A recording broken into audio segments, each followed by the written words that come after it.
When it comes to generating images in Photoshop, the quality of your results depends entirely on how well you write your prompt.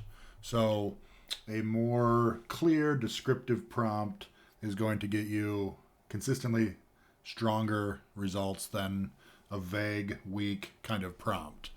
And this method, the CELLD method, is the best sort of structure that I've found for crafting, thinking about how to craft good prompts that Photoshop's going to know what to do with. And I'm going to talk a little bit about what it is. I will say I first heard about this method through Brendan Williams' Photoshop channel, really great channel. Not sure if he's the person who came up with it or not, but that's where I first heard of it.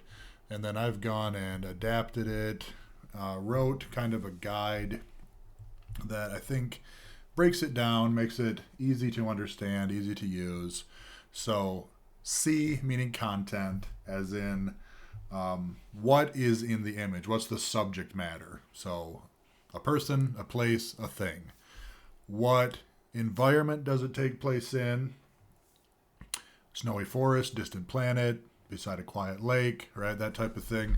The lighting, golden hour sunlight, backlit, dramatic shadows. The lens style, so what style is your image in?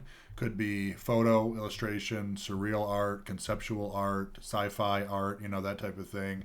Or you could discuss more specifically the type of camera. So sharp focus, shallow depth of field, wide angle, things like that. Photographic details. And then D for detail. What details are there in the image?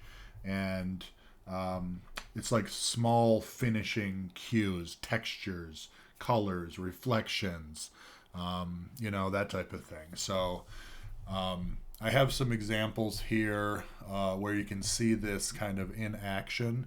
So C for content, moss-covered cottage, E for environment, in a misty pine forest. So what is it? Where does it take place?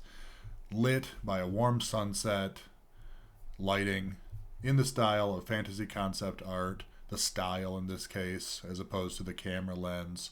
And then details, glowing mushrooms, overgrown vines. And you can see a couple other examples: red bicycle, cobblestone street, golden hour sunlight, photo, shallow depth of field, rusted metal, worn leather, and so on.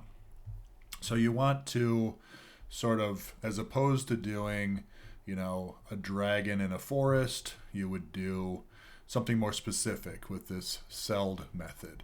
Massive red dragon perched on a mossy rock in a misty pine forest at twilight, dramatic side lighting, fantasy concept art style, glowing eyes, smoke curling. So you want it to be 20 to 25 words, and you want it to be something that is pretty specific. And then you're going to get results that are much more aligned with what it is that you have in mind. And I'm going to show some examples in the next video, comparing sort of weak prompts with prompts crafted with the CELLD, CELLD method.